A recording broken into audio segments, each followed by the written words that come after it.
ఇప్పుడు మనం ఇడ్లీలోకి దోశల్లోకి శనగపిండి చట్నీ తయారు చేసుకుంటాం చూద్దాం. ముందుగా బాణీ పెట్టుకుని నూనె వేసుకోండి, తిరగమూత దినుసులు వేసుకోండి. అవి వేగిన తర్వాత కరివేపాకు వేసుకోండి.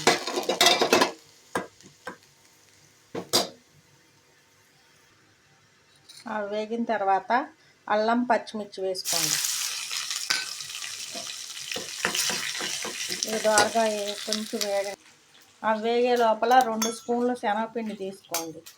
దానిలో నీరు పోసి ఉండలు లేకుండా కలపండి. ఇట్లా ఇప్పుడు వేగిన తర్వాత ఇక వాటర్ పోసుకోండి సరిపడినంత. ఆ వాటర్ కాగేటప్పుడు సాల్ట్ వేసుకోండి, ఒక 1/2 స్పూన్.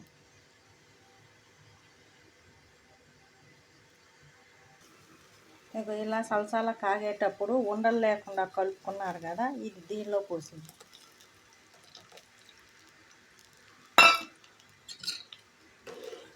తిప్పుకుంటా ఉంది.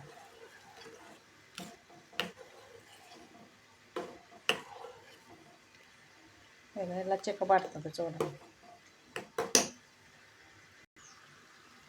మీకు చిక్కబడింది కదండి. ఇప్పుడు స్టవ్ ఆఫ్ చేసుకుని ఇడ్లీలోకి కానీ, దోశల్లో కానీ, చపాతీలోకి కానీ, పూరీల్లోకి కానీ దేనిలోకైనా బాగుంటుందండి. ట్రై చేసి చూడండి.